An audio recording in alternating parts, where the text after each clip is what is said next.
For most people, the First World War is associated with mud and the trenches and Flanders. It's about the image that we have on Blackadder or from reading the war poets. But there is a very different narrative of this conflict, how it influenced ordinary people's lives, how it was fought in the fields, factories and the kitchens of people across the country. For the last 4 years, we've been exploring ways in which ordinary people's lives in Worcestershire and the surrounding counties have been shaped by this conflict.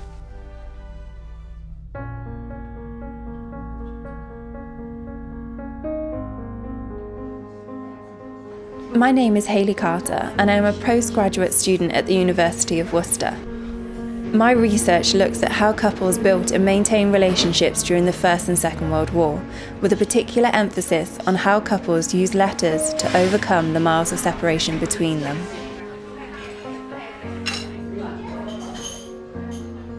Nowadays, instant communications are all around us. We phone, we text, we FaceTime each other. However, couples separated by war 100 years ago had to rely on the postal service. It could take days or weeks to hear from a loved one. Correspondence provided a connection between couples separated for months or even years by war.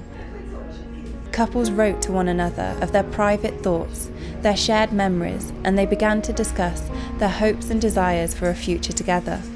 Through letters, romances flourished.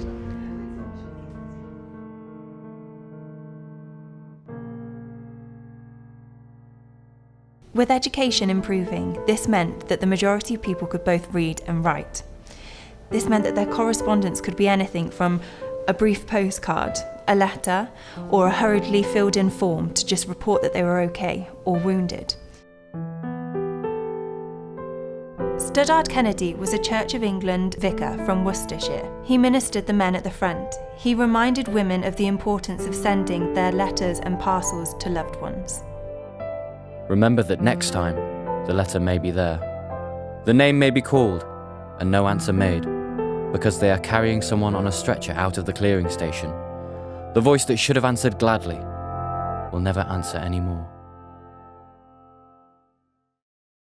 A newspaper appeal led to 90,000 godmothers writing to those without sweethearts. Lois Turner from Staffordshire was writing to 5 of these young gentlemen. The letters Lois received indicate just how important her parcels and efforts to write were to the men at the front. Thanks for the shirt, socks, etc. Needless to say, they are most welcome. I must write and thank you for those dear little macaroons you sent in Billy's parcel, especially for me.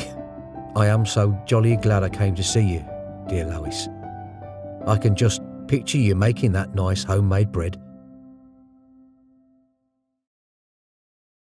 Alice Amelia Brown Constable, more affectionately known as Mila, became engaged to Cyril Sladen in May 1913. They had not yet married when Cyril joined up at the outbreak of World War I. Mila devotedly wrote nearly 400 letters to Cyril during his time on active service, all of which have been wonderfully preserved here at the Worcestershire Archives.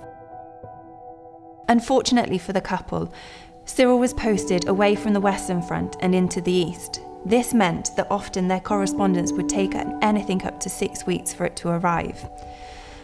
Nevertheless, Mila made certain to always make sure that she told him he was never far away from her thoughts. I am as happy, dear, as ever I could be without you. And everyone is very dear and sweet to me, each in their own way. At first it seemed as though the heartache would never grow less. But the first keen poignancy has passed off, and a kind of sweet longing pain remains. It is especially so when I wake up in the morning and realise another day has to be lived through. But I also feel that that is a day nearer to the time we meet again. Mila's role and experiences as a wartime nurse were shaped by her feelings for Cyril. She writes to him in September 1914. The nursing will be the very thing for me, dear. I shall nurse the patients tenderly, oh so very tenderly, because I shall be thinking of you and praying that if you are ever ill while away from me, that some other nurse will do the same for you. Fear and uncertainty was always present for Mila, and for her it was the nighttime separation which proved most hardest to bear.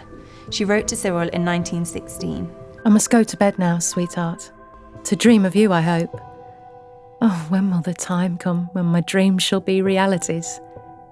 Someday, and it will be a glorious someday, won't it, dear?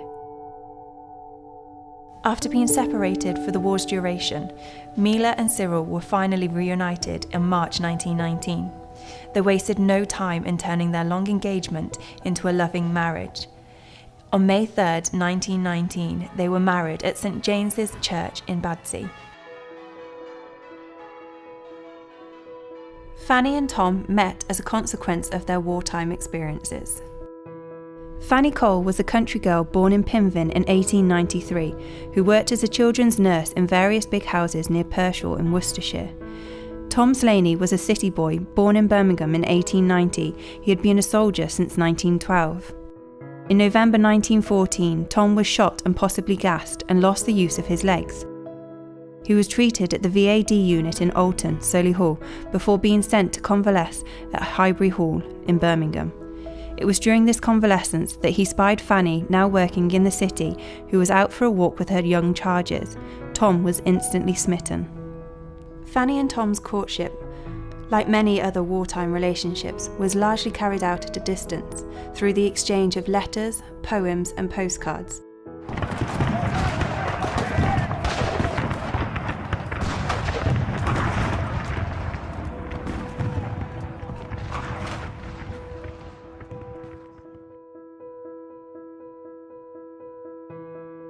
Into the ward of the whitewashed halls, where the wounded and dying lay, wounded by bayonets, shots and shells, somebody's darling was born one day. Somebody's darling, so young and so brave, wearing yet on his pale, sweet face, soon to be hid in the dust of the grave, the lingering light of the boyhood face. Tom and Fanny had the luxury of sharing brief outings, and on one such excursion to the Avenue, Workman Gardens, Evesham, they reached a mutual understanding. Tom happily recalls this on a postcard of the place where they had spent such a memorable day together.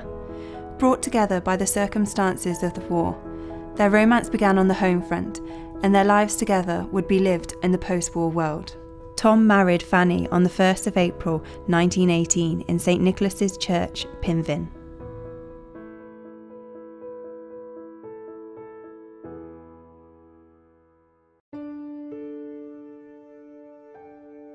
Fred, a Canadian Highlander, was training on Salisbury Plain.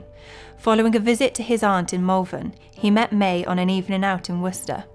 This would be only one of 3 visits he would make to the county. The last would be for his and May's wedding day on the 25th of September 1915. Their courtship and marriage was built around letters. They shared a united hope of being reunited together. They also shared a great desire of having children. When this desire was met with disappointment, May received comfort from Fred when she wrote to him and told him of her disappointment at not being able to conceive. I hope that there will be better results the next time, and you will not have to do any cycling for a while, if you think that it was that stopped it last time, for it would have been near time now. But what is to be, will be.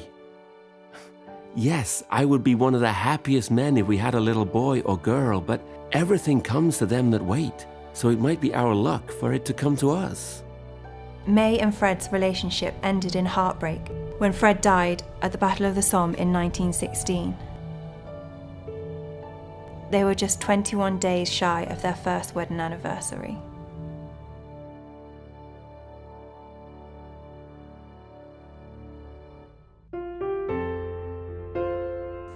In today's world of mass media, instant communications, and the continuing evolution of modern technology, the postman's morning visit rarely brings anticipation or excitement.